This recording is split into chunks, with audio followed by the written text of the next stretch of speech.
Hello everybody on YouTube. I'm back. Well, I was thinking a long time about what I'd like to talk about. I'd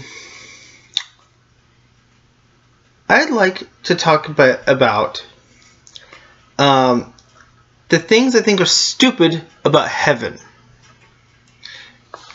Make a video just about this part of the Christian afterlife. Now, those of you who might be Christian might find what I'm saying offensive. Those of you who are not Christian, like just everyone else, okay, I don't know what you're going to think, but I'm not going to assume that you're going to be on the same page with me. But let's get started. The things I was taught about heaven, a quick rundown. It has the pearly gates, the Lamb's Book of Life, the golden roads. Apparently it looks like Earth. It resembles Earth for unknown reasons. Mainly because we live there, but if you don't have the same limitations that these bodies have, so I don't know why it has to look like Earth. Why it is needing to look like our homeworld. A little convenient, in my opinion. It has this great city, according to the Bible. Let's see. This city is not described in much detail. For example, they describe the golden roads leading up to the city as being golden, but not anything inside the city. They don't describe the buildings. They don't describe the architecture. They don't describe the structure of the city itself. Like, for example, is it like our cities, or is it centralized? Kind of like Cyrodiil is from Elder Scrolls series, where it's got a central tower and things like that. I don't know.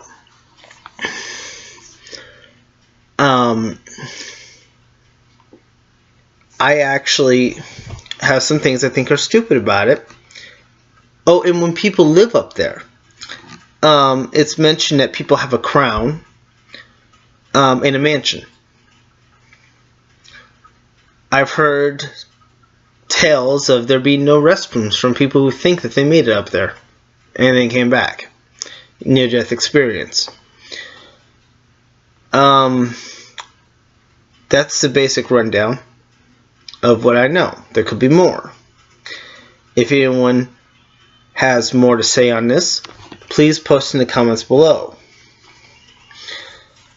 Now, what I should start with that I think is stupid is the gates of St. Peter, or the pearly gates, and the Lamb's Book of Life.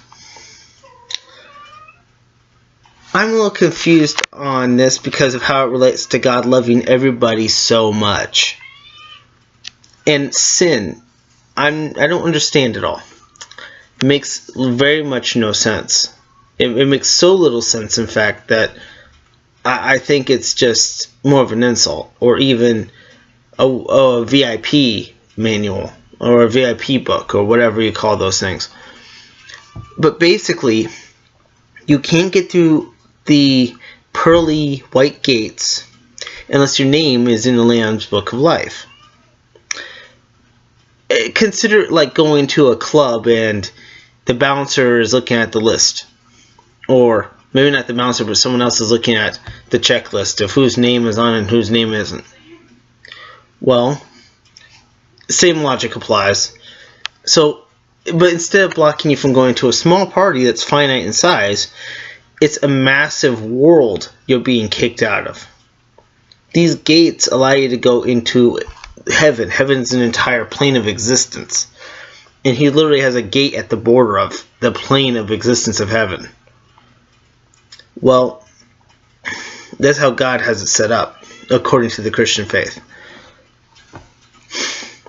And I think that's kind of sad and exclusionary, because what about the people who don't believe he exists, They think that he's just as much a myth as Zeus.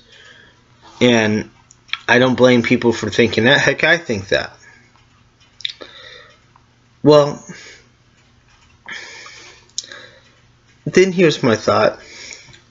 What about the people who are like me, who don't want to ask for forgiveness at the end of every day, or at just every few seconds for everything that they do wrong?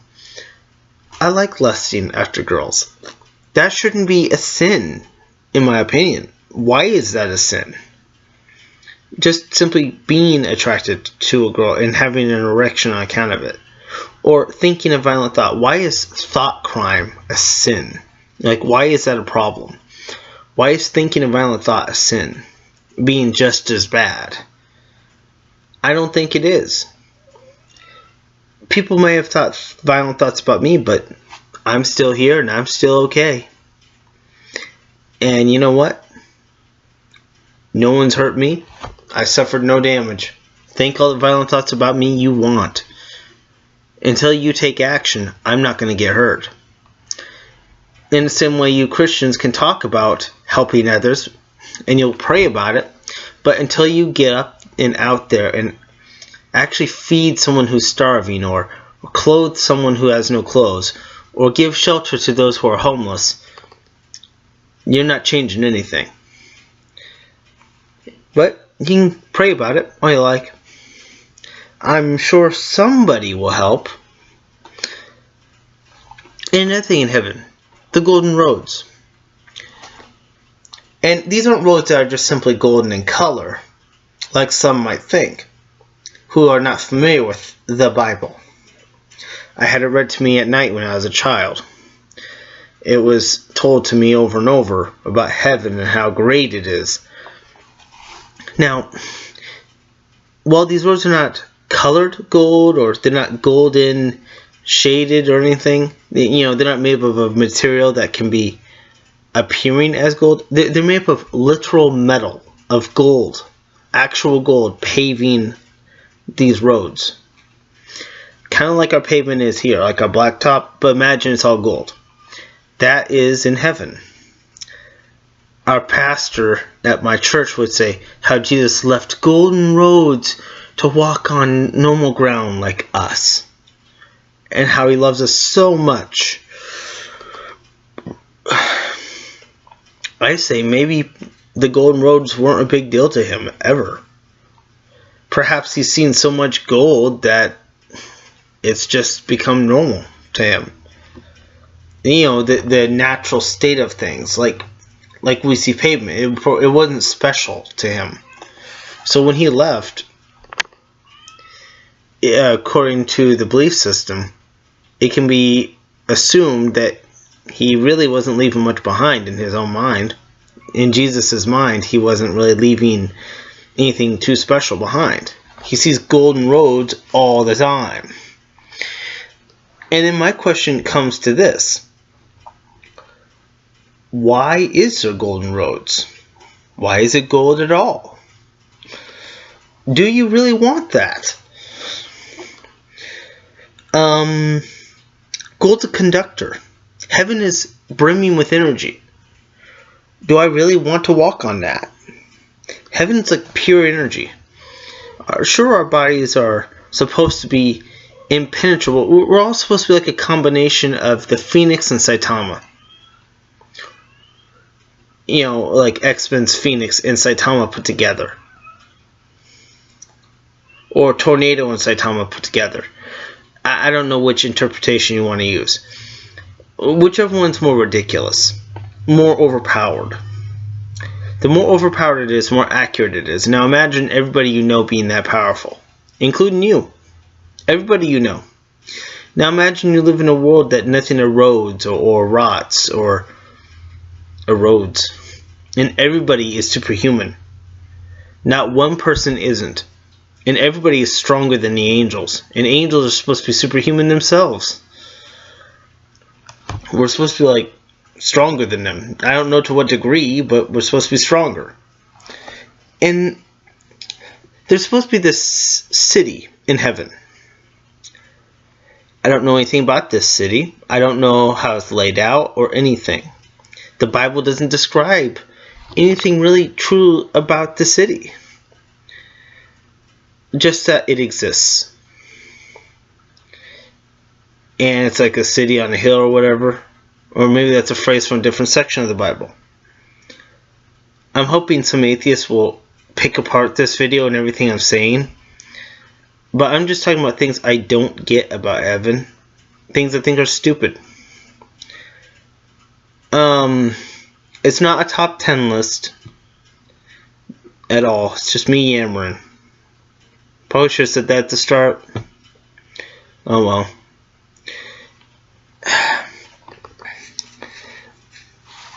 And here's like another thing.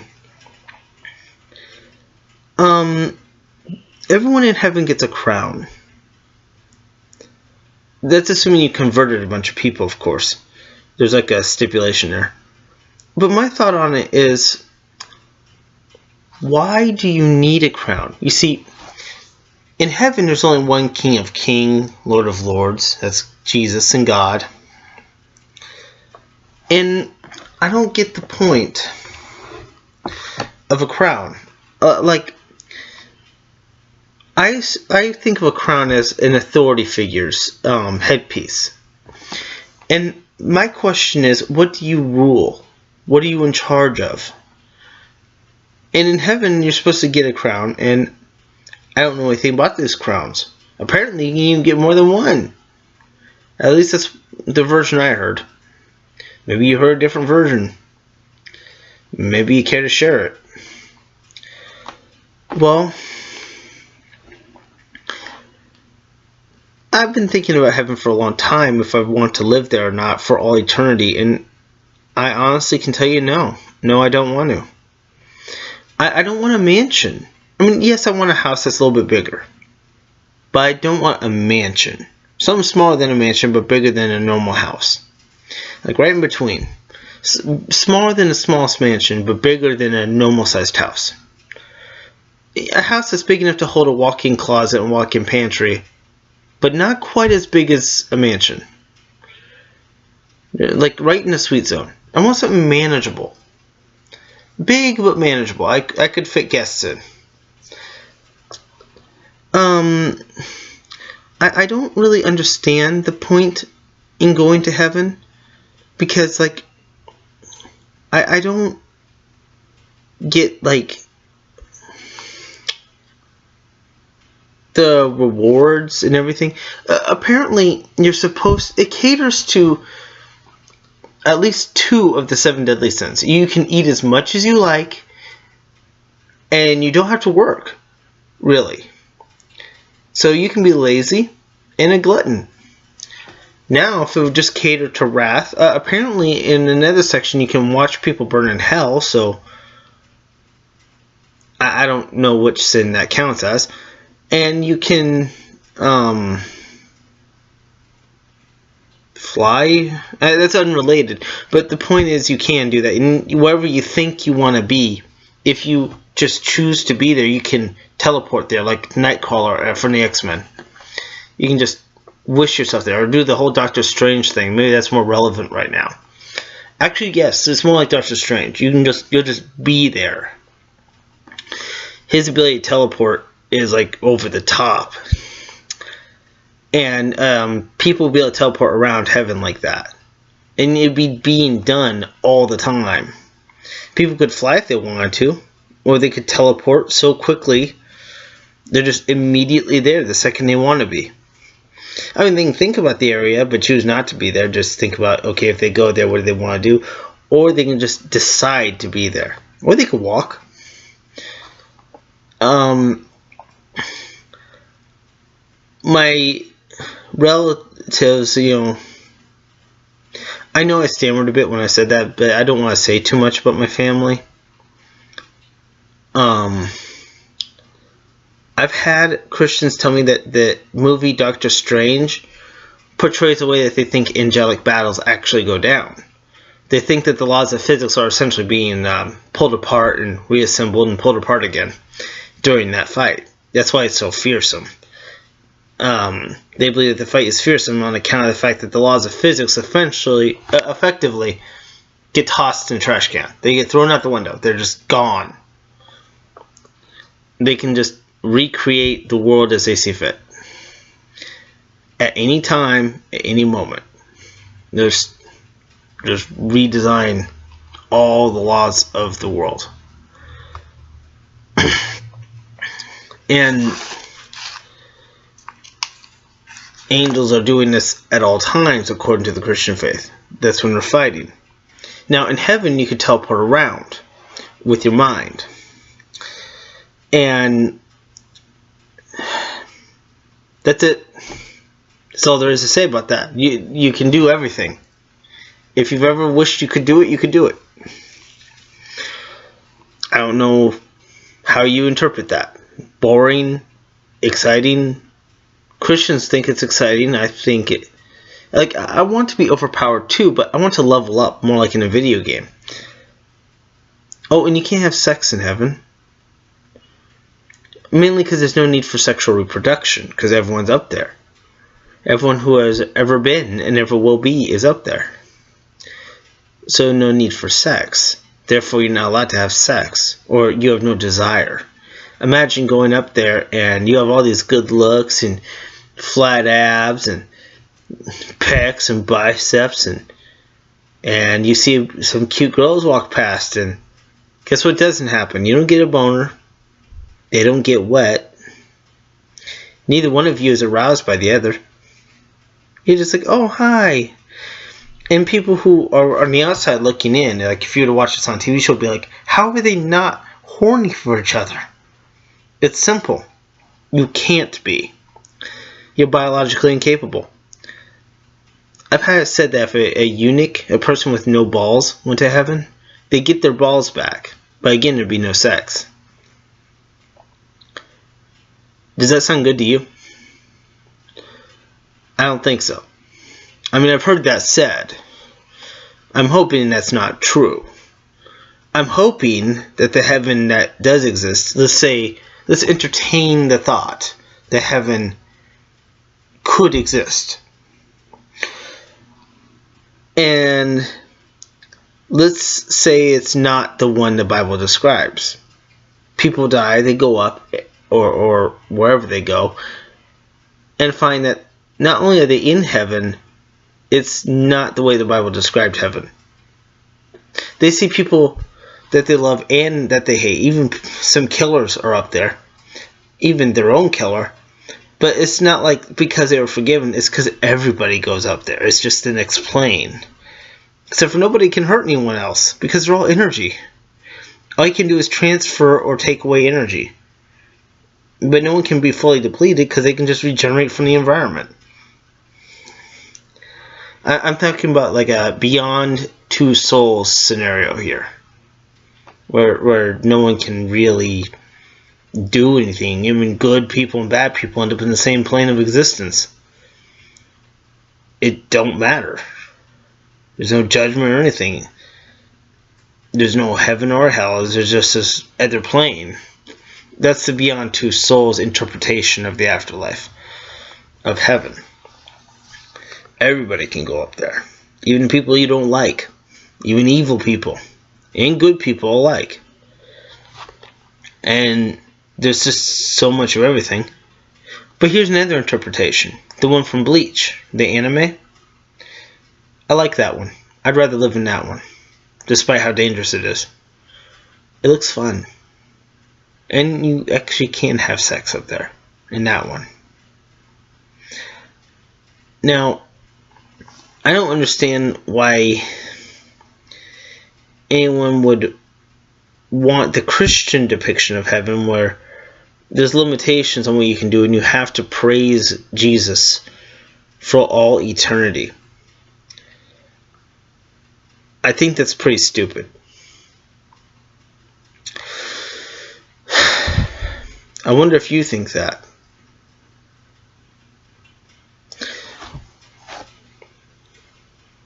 What else do you want me to say about it? I'm not for certain yet. So I'm going to think about it for a bit. I'm back, and I just thought of what I want to discuss about heaven. The Bible describes God's temple in heaven. Apparently the foundation is lined with every kind of jewel imaginable. I don't want to list it all. If you want to hear that list, look to another YouTube video. Basically, it's pimp my temple. That should speed up the process of understanding. You got a God who's all powerful, who for some reason needs gold and jewelry to know that you love him. He needs gold, diamonds. You have to pay a tax to God. I don't understand the necessity for God to have riches, or mortal riches, like precious metals and minerals. And let's not forget, the interpretation of heaven is also out of date. There are things more precious than gold in the first place, such as rubies. The mineral that makes up rubies is considered more valuable than gold. You can consult Game Theory's Sonic the Hedgehog video regarding the what they call it, not Infinity Stones, Chaos Emeralds. He points out that the red one logically would actually be worth more than gold, and it's worth more than its weight in gold. And I think that's pretty awesome. But that means I don't know what God would use rubies for. Assuming this heaven actually exists, he never talked about the other jewelries and what they're all about. I wonder, people's mansions in heaven, I wonder what the mansions are composed of. They never said. Or maybe they did say, and I just wasn't paying attention. I would ask that someone who was paying attention read it. That would be nice. Let's see. There, you can even choose your appearance to some extent, but well, everybody, I'm going to conclude this right here. We'll talk more about this later. Please like, comment, and subscribe. Recommend anything you would like me to talk about in the future. I don't know how to edit things yet. I tried using that Hot Film Pro, but it wouldn't respond well on my computer. I had to wait for the software to respond. So maybe I should use like Shotcast or something else that's like free. I don't know. But please leave in the comments section below. And have a nice day or night or whatever. Bye.